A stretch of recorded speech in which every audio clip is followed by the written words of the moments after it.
And welcome to part 6 of the Knuckles playthrough in Sonic 3 and Knuckles. We're at Flying Battery Zone, and the great thing about Knuckles, he can climb walls, as you know, so you find yourself finding a lot of hidden passageways this way, and a lot of hidden invulnerability item boxes, why not? Gotta love Knuckles. So fun to play. So fun to play. Even if he is a bit of an idiot. Shut up! I haven't used that joke in a while, I had to. That will be a recurring theme in my LPs. I'm sorry, but it has to be done. I like Knuckles. I have nothing against the dude, but still. He's an idiot! Shut up! But I digress.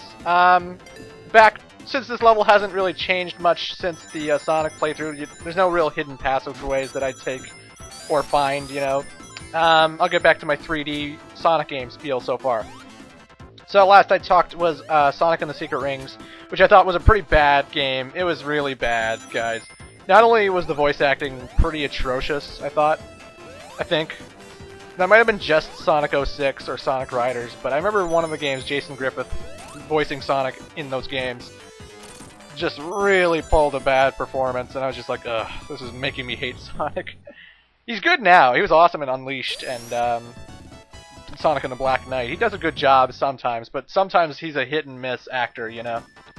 Sometimes he does Sonic really awesome, and then sometimes he's like, even without wings, I can still fly! You know? It's so bad and hammy. I know it's the lines that he's given as well, but come on. Sometimes he hams it up real bad. Anywho, Sonic Riders, a racing game, and this airboard racing game. You know, again, I mentioned this before in a previous part. I've been playing it for a while. You have to memorize the tracks, the shortcuts, the things, just to get into it, because when you start the game off, it is pretty goddamn hard, and you don't know what you're doing.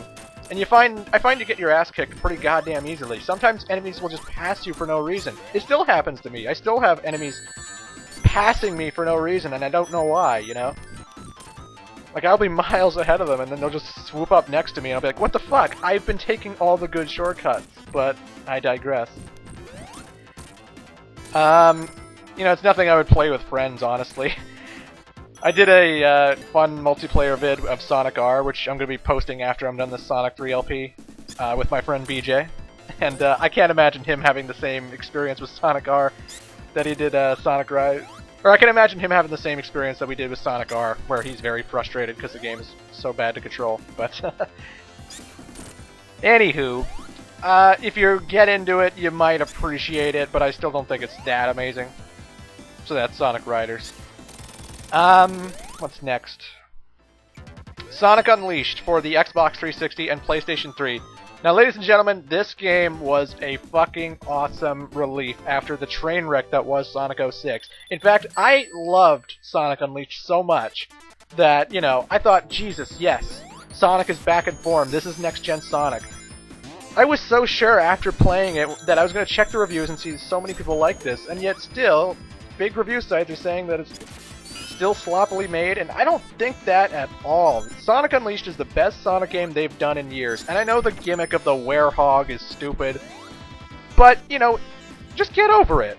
Get over it. It's not bad to play. I mean, the werehog is not the reason I play Sonic Unleashed every now and then. The reason I play Sonic Unleashed every now and then, daytime Sonic levels. The daytime Sonic levels are so fucking fun that every few weeks I will pop Sonic Unleashed into my Xbox 360, go back, and zoom through, you know, Apatos or Spagonia or wherever, just because those levels are so fucking fun. They got, like, an orchestra to do the main theme of Sonic Unleashed. Like, all the songs are generally rock and stuff, but, like, they used a whole variety of different instruments, and the musical score, as well as the storytelling in the game, because Sonic 06 had some pretty shit storytelling, I gotta be honest. The storytelling is fantastic. It's like... Not only was the storytelling in the game fantastic, they also made this little fun video to promote Sonic Unleashed, where Sonic, as the werehog, goes into some ghost's house and finds ghosts and stuff, and that was really awesome animation, and that was a really fun short movie. And I kept thinking, watching Sonic Unleashed, like, Sonic needs, like, movies and stuff, you know? He needs, like, special cartoons and stuff. I mean, besides the 4 cartoons he already has, but I'm just saying, like, Sega was awesome at doing storytelling in that game. I was laughing at the Eggman jokes with him and his little robot assistant who keeps correcting him on his bullshit, you know? I really enjoyed Sonic Unleashed. The daytime sections were the best parts of that game. Werehog, you know, it's nothing amazing. But again, I don't play Sonic Unleashed for the Werehog, I play it for the Hedgehog. And I'm saying that if you haven't played it because of the Werehog, who gives a shit? It's all about the Hedgehog. He is what makes that game awesome. And the graphics were amazing, and the music was fan-fucking-tastic, and that was the best game they've done in years, honestly. Sonic Unleashed is a good, fucking amazing Sonic game. And I can't wait for the next one, aka Sonic 4, because if it's anything like Unleashed, it's gonna be kick-ass. If they have the balls to call it Sonic the Hedgehog 4, then I am optimistic as fucking hell to play this game, folks. And I don't know why everyone else isn't. I don't know why there are some idiot fans, quote-unquote fans, who are going, you know, he has green eyes, this is gonna be bullshit, because it's not like the classic design. Who gives a shit? Yeah, that's why I like this game, right? I like this game because Knuckles has black eyes. Yeah, that's what matters. But I digress.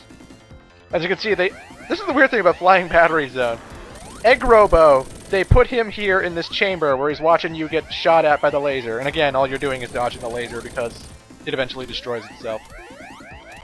They made a whole new sprite for Egg Robo. You know, he's got these thin robot arms, thin robot legs, and you're gonna see later he runs like a doofus.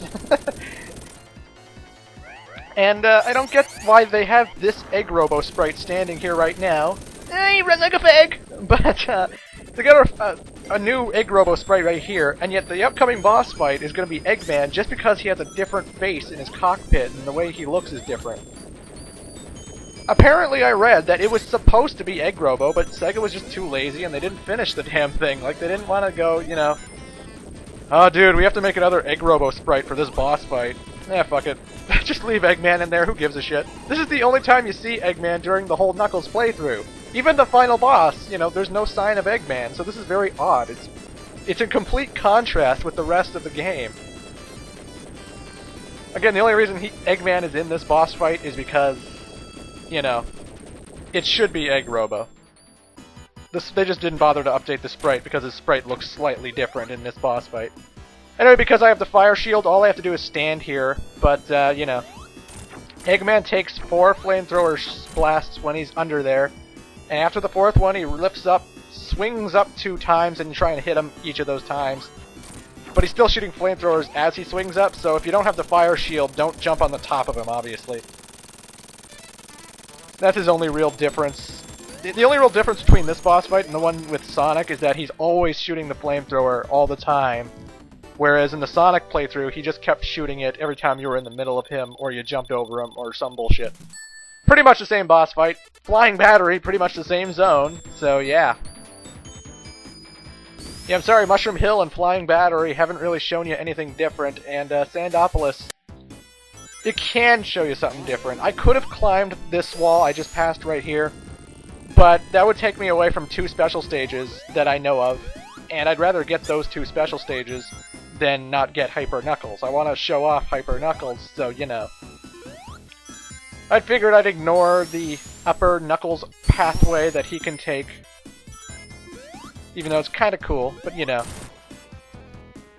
Don't blame me! Sonic Riders Zero Gravity. I thought that game was a lot more accessible than the first Sonic Riders, obviously. A lot more accessible, a lot more fun. I played it on the PlayStation 2. I bought the PlayStation 2 version, and I know a lot of people hate it because of the Wii motion controls, right? But, you know, I heard, and I read this up, and I checked, you can play the Wii version with a GameCube controller, folks. So I'm just saying that if you hate the Wii controls, plug in a GameCube controller, because it sounds like that's not doing it for you. I haven't played it with the Wii controls. I've never played it on the Wii. I've played the PlayStation 2 version, and I thought the controls were fine, and I thought it was easy to get into. But that's just me. Anywho, folks, we got the 6th Super Emerald, and we'll be getting the 7th one in Part 7. So, see you then.